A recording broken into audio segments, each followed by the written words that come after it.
There are a lot of different ways to turn a beat catalogue into income, yet most producers seem to know little about the business side of beat making beyond putting a PayPal button onto a SoundClick page.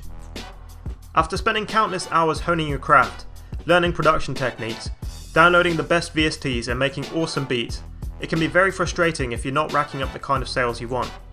So here are my personal tips, backed up with some image and video proof and compiled after almost a decade of selling beats professionally. Number 1. Sell licenses to your beats. This is the easiest and still the best way to make money with your beats.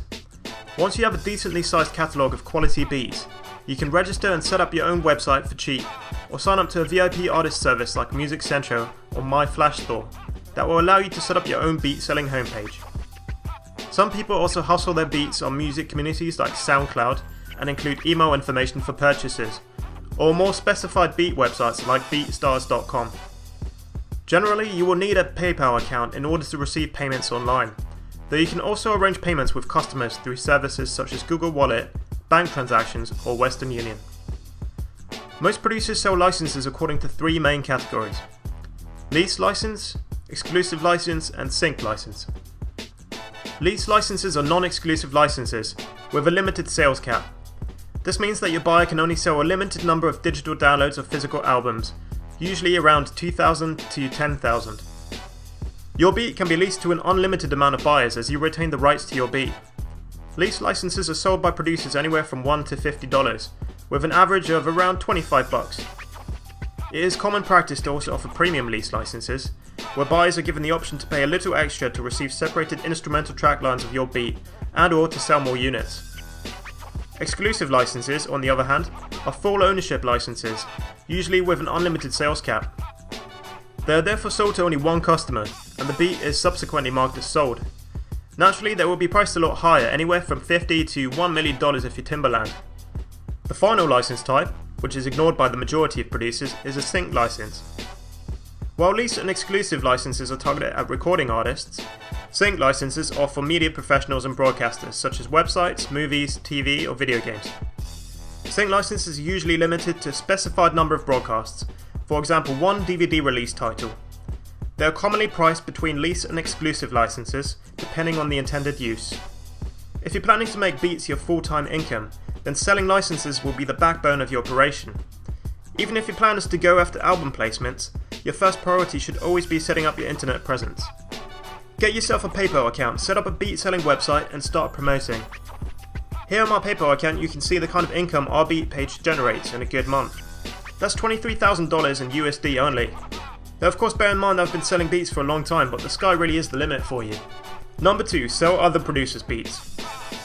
It might seem counterintuitive to spend your time pushing other producers' beats, but building up a team of beat makers can be beneficial in many ways. Not only can you feed off each other creatively and provide your customers with a constant stream of fresh material, you can also agree to take a set percentage of the sales you make for your fellow producers. If you put together a strong team with a diverse range of beat styles, you can greatly increase your market share and divide marketing duties. Everyone benefits. Number 3. Sell MP3 downloads. A lot of producers neglect selling MP3 downloads to their beats, opting instead to give out free downloads, or not to allow any downloading at all. However, giving out MP3 downloads for 99 cents or $1.99 for example, can actually be a great additional revenue source. Essentially this is free money, as you can make it clear to your customers that the MP3 downloads are intended for non-profit use only.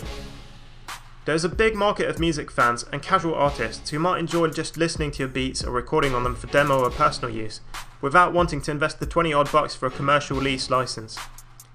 If you're worried about the safety of your beats, you can always tag them and tell customers that untagged versions are only sent out with lease or exclusive licenses. This is a fair deal for everyone, as your listeners will still get to enjoy and or trial your beats. MP3s can be sold through a number of online vendors such as iTunes, Amazon, or the SoundClick MP3 store. Number 4. Make beat tapes.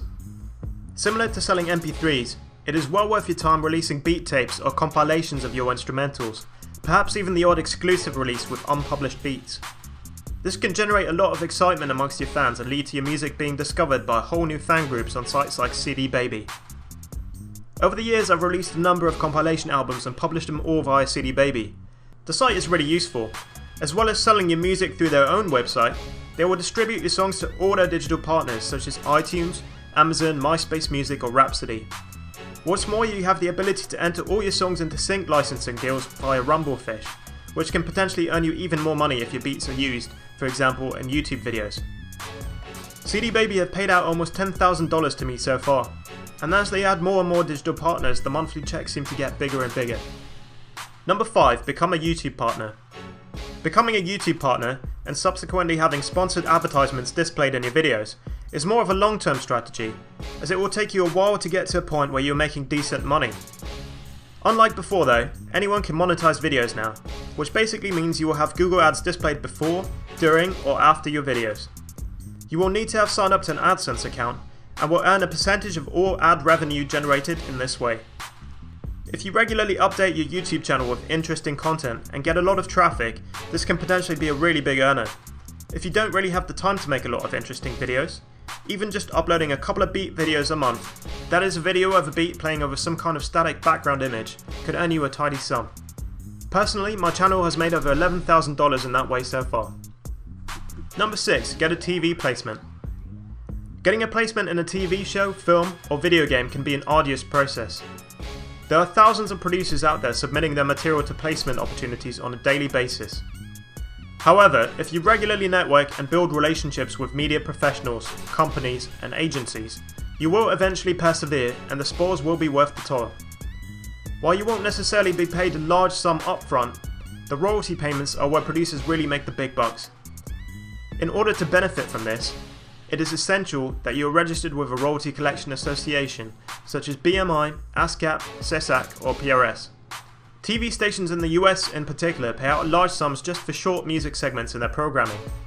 My last quarterly royalty check from the PRS was for a single placement on CBS Sports, and that was something around $4,200 for 30 seconds of a beat. That's not too bad, right? Number 7. Get your beats on internet radio.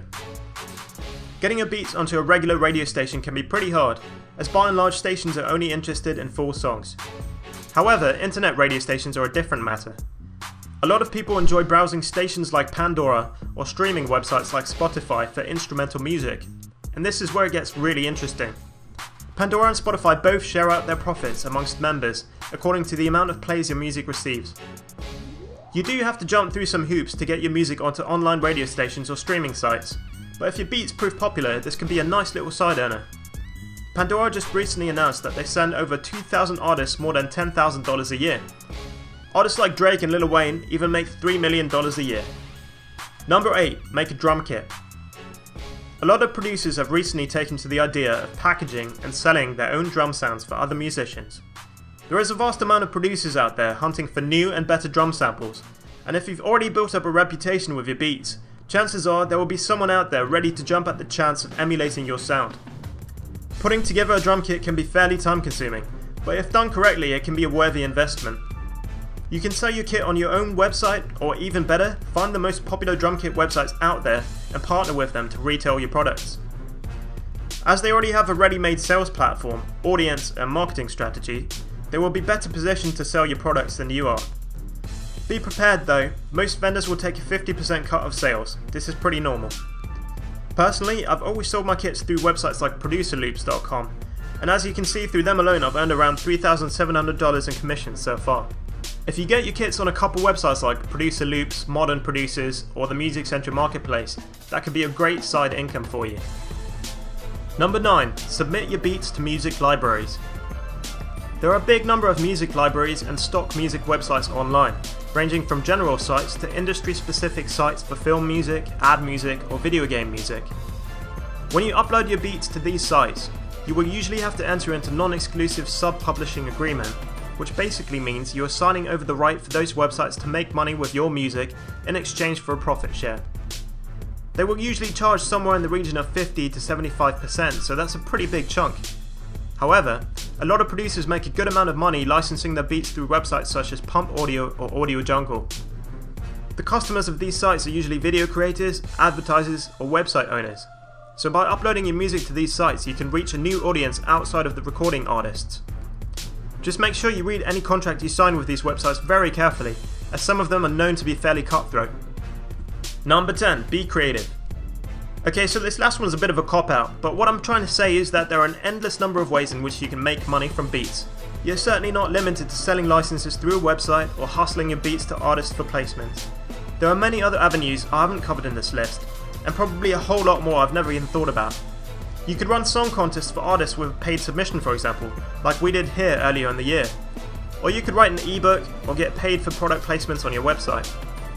If you come up with any more great ideas or want to collaborate on an innovative project, you're always welcome to hit me up. That's all from me, AD. I'll see you next time.